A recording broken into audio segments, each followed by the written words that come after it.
Welcome to Stateline New South Wales. I'm Quentin Dempster. Fear, greed and incompetence, that's the considered conclusion about the politics and public administration of this state by Jerry Gleeson, once the most powerful of administrators, head of the Premier's Department, member of the Public Service Board, head of the Sydney Harbour Foreshore Authority.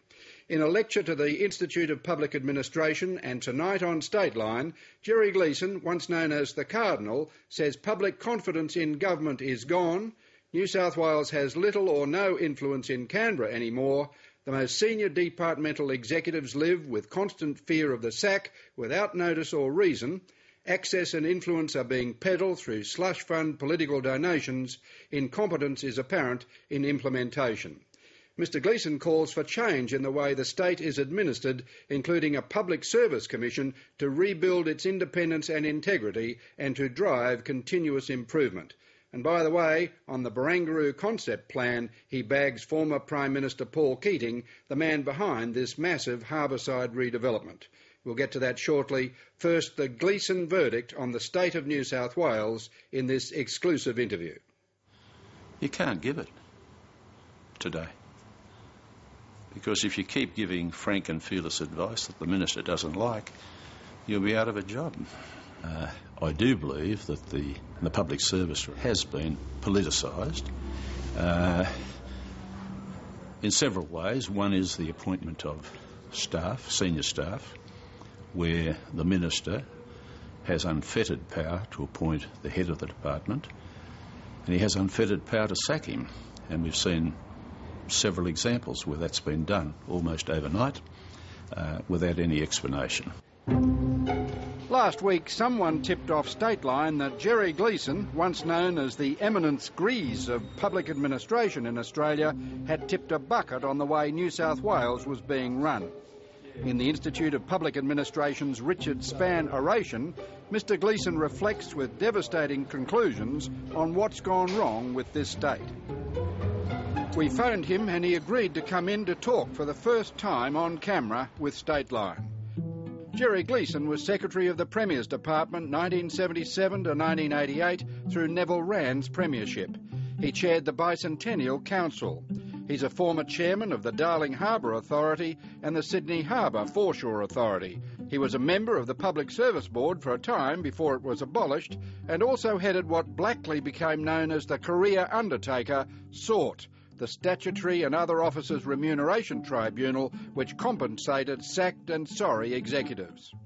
He's been recognised for his public service with a Companion of the Order of Australia and was awarded a papal knighthood for his work in Catholic education. Now 82, he's watched the slow destruction of public confidence in government through the Askin, Wran Unsworth, Greiner and Carr governments up to the present leadership instability. If you say the pendulum has swung too far, it should change. What changes do you want to see?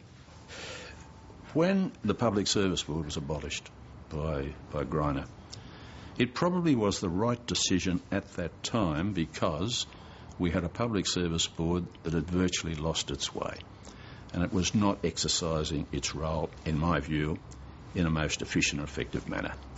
There'd been a few bad appointments and so for Greiner to do what he did, I didn't disagree with. I was only there for 3 or 4 months with him. But I said at that time, and I've repeated ever since, that at some time in the near future you'll have to replace it with something else, because he created a vacuum. He created this vacuum particularly in trying to drive management improvement across the public sector. No one was responsible for that any longer.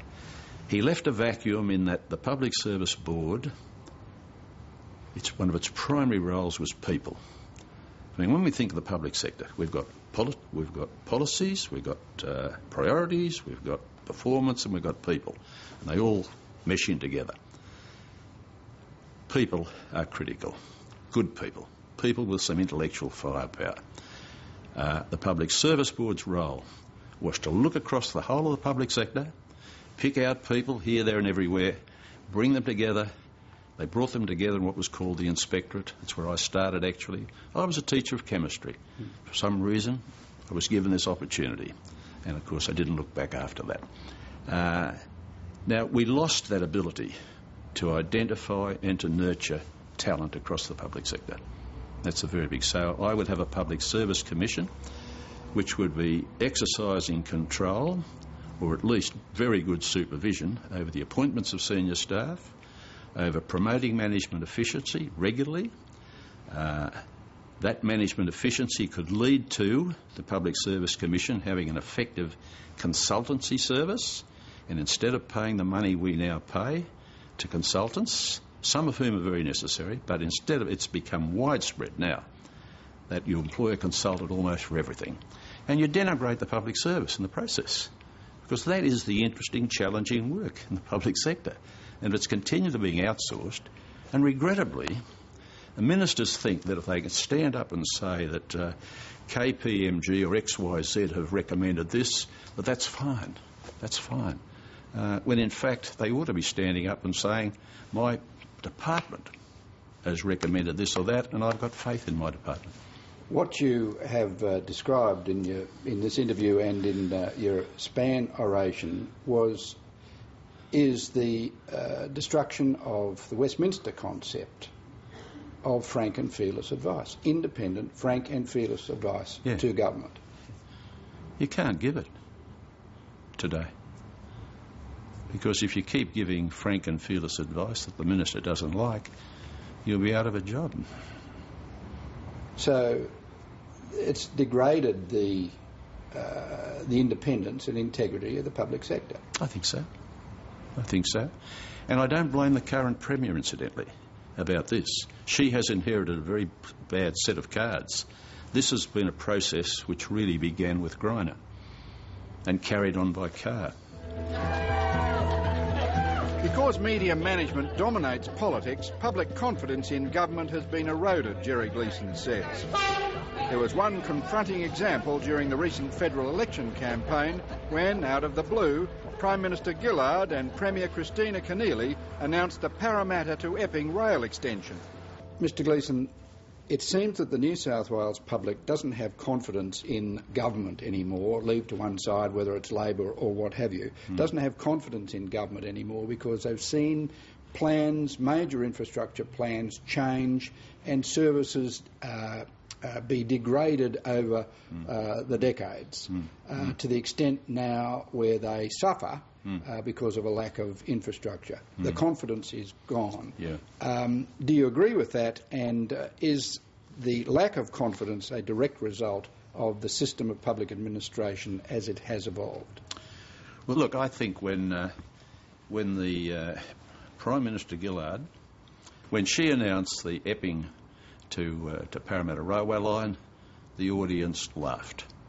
Now, there could be nothing worse for a minister or a Prime Minister for derision like that, because that audience had heard this so often before.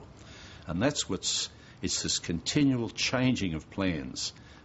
Bob Carr had promised the railway line to the northwest sector.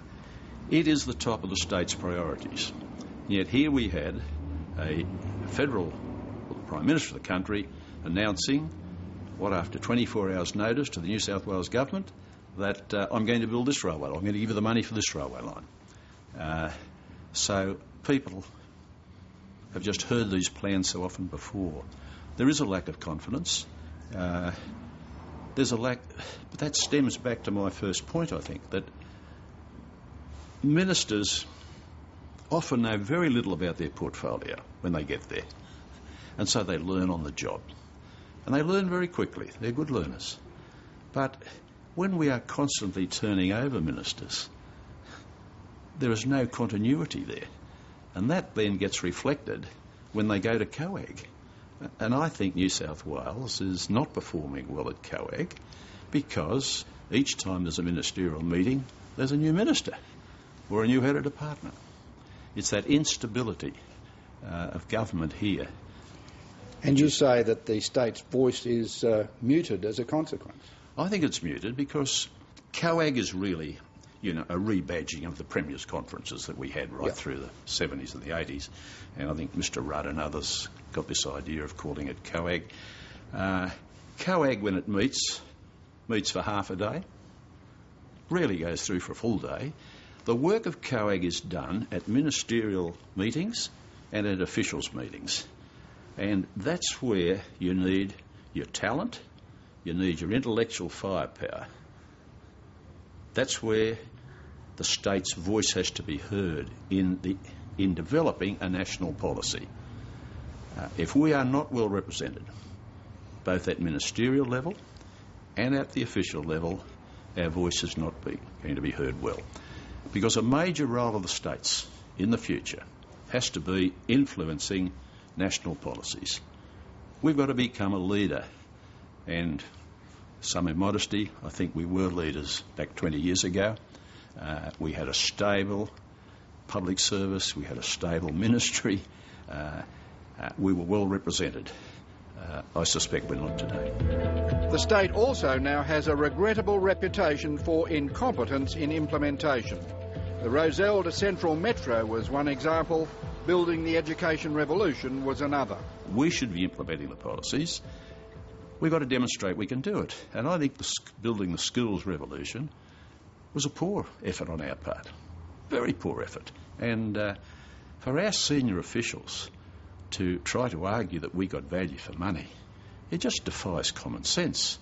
I mean, I was the chairman of the National Catholic Education Commission for 8 years after I retired from the Premier's Department, so I know a little bit about the building of schools. And I certainly reject the views of the Director-General here that the Catholic schools are inferior to the government schools, but we got them at a much lesser price. So we've got to do better. Take the infrastructure programs.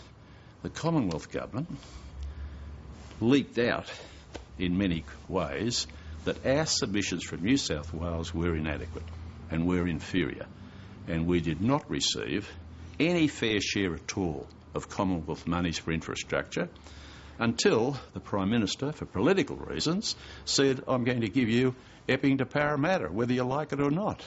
Now, we must not allow the Commonwealth Government to determine our priorities. Because having, as I said earlier, in public administration, you've got to get your policies right, then you've got to get your priorities right. And our priority in railways was not Epping to Parramatta. And, incidentally, our priority in infrastructure should be public transport and not roads. Definitely. And I wonder, frankly, whether the fact now that all senior public servants and all parliamentarians drive to work and park their car hasn't had some relation to the fact that there's not that drive for public transport.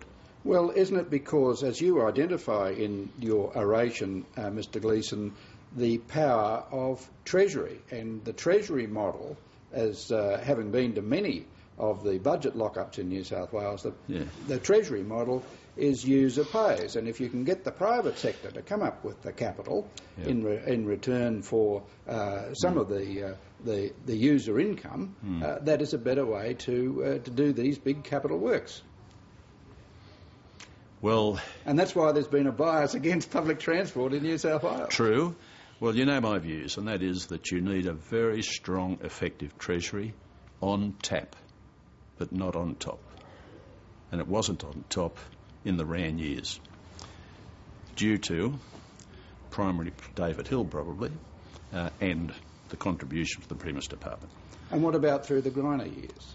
The Greiner years, I suspect the Treasury got on top, and then in the Carr years they got right on top. I mean, I think the Carr-Egan government for 6-7 years was extremely good, extremely effective. They proved, in fact, that a Labor government can be financially reliable and competent, and they did it. But debt became a dirty word to Mike Egan and to Bob. And in those last few years, I think they lost their way. They were not prepared to take on debt.